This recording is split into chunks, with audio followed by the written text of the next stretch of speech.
Timothy Weiss is an anti-racism speaker, activist, and writer who attended Hillsborough High School and went on to attend college at Tulane University, where he was a leader in the campus anti-apartheid movement.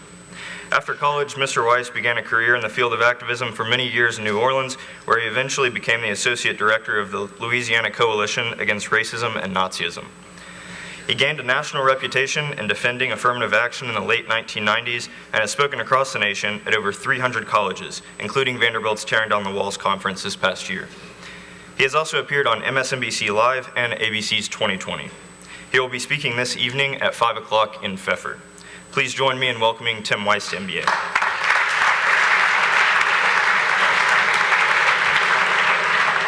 Thank you. So first, I just want to say, it's quite the setup to have me go like after the woman that gave y'all money. Like, she brought a check, and I'm going to talk about racism, so womp womp. That's like the worst buzzkill in the history of high school presentations.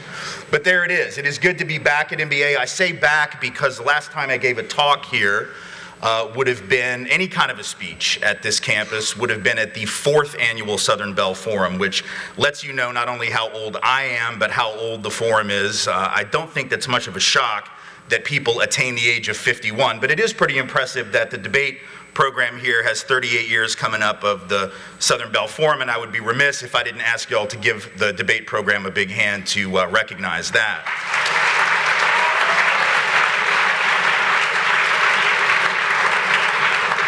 And now on to business. I was told I had about 7 minutes, and I was like, what in the world, right, am I going to say about the issue of race in America in 7 minutes? Because there's so many things to talk about, which is why, obviously, we're going to spend more time together this evening, and I do hope that some of you will be able to come. You can bring your family, bring friends, whoever might want to attend at 5 o'clock. There's obviously a lot to be said, but let me just start by saying this. The first thing for you to know is that you have to spend more than 7 minutes thinking about this subject, right? Regardless of your views on the topic, regardless of your politics, I don't care about any of that. This topic is so important that we have to be willing to spend more than 7 minutes. Now, I'm grateful for the 7 that I've been given today at your assembly, but we have to spend more time than that, more time than what we'll have tonight. We have to think about these issues day in and day out throughout the rest of our lives, because as a country, literally the future of multiracial democracy and pluralism depends on our ability to confront these issues honestly. And we're living in a time right now, I don't think I have to tell you this, not only of great political division, which is obvious, right, but also a time of great racial and ethnic division.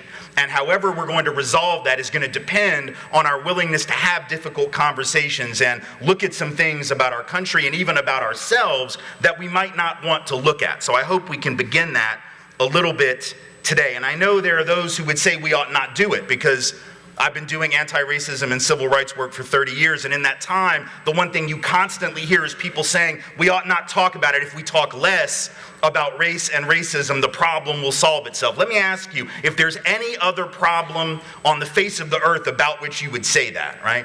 Like if I were to stand up and say, hey, I'm here to give a talk on world hunger, how many of you would jump up from your seat and be like, shh, don't talk about world hunger, fool. If you talk about world hunger, children will starve to death, right?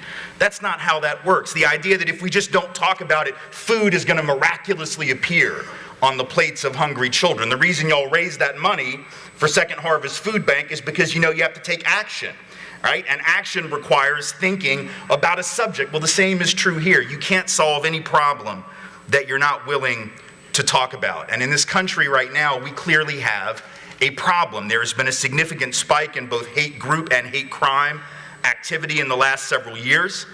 Dozens of racist murders committed against Latino folk, against Muslim folk, against Jewish folk, attacks on LGBTQ folk, not only in the United States, around the world. So it's a global problem of hatred. But it's not just that.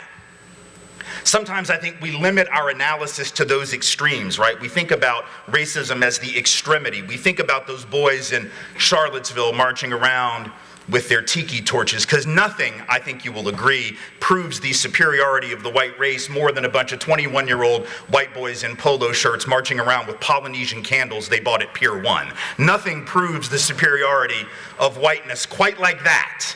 right? But instead of talking about those guys and instead of talking about hate crimes, I want us to think about the problem that existed before those boys marched in Charlottesville. I want to talk about a problem that existed before this administration, because it's so easy to politicize it, right? And think, oh, this is a problem, it's about Trump, or it's about Republicans, or it's not about that. I mean, it's about that just like it's about everything, but the problem of racial division predates Donald Trump. It's going to be here after the Trump administration is over with, right? It's been with us for hundreds of years. And so we have to be willing to confront it not as partisans, not as Democrats or Republicans or liberals or conservatives, but as Americans who care about the future of our country. Because right now, in this country, and it's been this way, by the way, no matter who the president was, Republican or Democrat, Trump or Obama, Bush or Clinton, Carter or Reagan or the other Bush, right? No matter who was president, black folks in this country with college degrees, regardless of major, by the way, are still twice as likely as white folks with degrees to be unemployed. That's a problem, and it's not about Klansmen, right? And it's not about neo-Nazis, and it's not about skinheads, and it's not about the current president, because that problem was here before he took office, and it's still here now. Right? Latino folk with a college degree, 50% more likely than whites with a degree to be unemployed. Asian Americans with a degree, 20% more likely than white folks with a degree to be unemployed. So that's structural inequality. That's structural racial division. That's not just about hate. That's not about the Klan. That's not about David Duke. That's not about white supremacists, at least not in the overt sense of the word. So the question is, what do we do about that?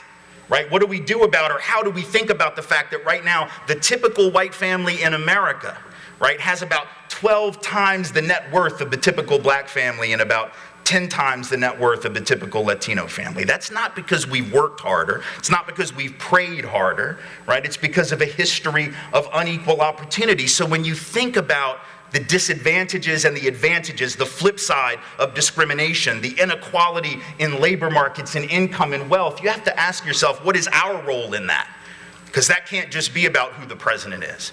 And it can't just be about those boys in Charlottesville. That's on all of us, because we have to collectively figure out how to solve that problem. It's also worth noting, right, that when you see data like that and you hear how much more likely folks of color are to be out of work, even when they've done all the right things, even when they've gone to school, even when they've majored in the same subject, it sort of gives the lie to that idea you hear bandied about in the media among some talking heads and some politicians and some folks who believe that folks of color are taking all the jobs, right? Where are these jobs? If black and brown folks are twice as likely to be out of work, where the hell are these jobs? Are they in Second Life? Are they on Minecraft digging ditches? Where are these jobs that people of color are ostensibly stealing from white people? And keep in mind, the same folks who blame black and brown peoples for stealing jobs are the same people who tell us that they are sitting around collecting welfare, not working. Okay, which is it, y'all? Because it can't be both, right? You cannot both take all the jobs and take no job and just sit around collecting welfare benefits. I don't ask much of racist, but consistency is one thing that I like. So if people could just pick their prejudice, pick their stereotype, and stick with it, that would be good. But in this country, we're so given to believing these things about racial others, about ethnic others, about cultural others, that we don't interrogate them. But we have to, because the future of the economy depends on it, the future of the country depends on it. And I understand why we're divided, and I think most of us probably do. If you experience the country differently from a historical perspective, you're going to understand the country differently, right? So if certain folks have had one set of experiences and other folks have had other experiences, you can't really expect them to see things the same. But what we have to expect is our ability to talk across those lines of racial and ethnic divide. Because if we can't do that, we're never going to fix this problem. And I know there are those who would want us to leave all of that history in the past and not talk about it, but that's very convenient, isn't it? We only leave stuff in the past when it makes us feel bad. We love the past when it makes us feel good, right? That's what July 4th is. That's why we set off fireworks about some stuff that happened a really long time ago, y'all, because we did not break away from the British last week, right? That is a really old piece of history, but we keep talking about it, and we keep celebrating it because it makes us feel good. Well, you can't just take the good, right? You don't get to just focus on the history that makes you feel better about your country. You have to deal with the ugliness as well. You have to deal with the country just like we have to deal with each other in our wholeness. We have to be willing to look at the good, the bad, and the ugly in each of us and in our families and in our country and in the world as a whole if we're going to pull out of the problems that we're currently in. So if we're going to transcend the political divides, the racial divides, the ethnic divides, promise me and yourself and your country that you will spend time, whether it's tonight at 5 o'clock, or whether it's tomorrow, or whether it's in class discussions, or whether it's as you move forward as adults in this country, commit to caring enough about this topic to lose some sleep over where we're headed as a country. And regardless of your politics, regardless of your ideology, if you'll make that commitment, then we will have a chance to truly make America what we have promised that it always was, but which it never actually was for millions of people in this country. Thank you all so very much, and I appreciate the chance to talk to you. Thank you.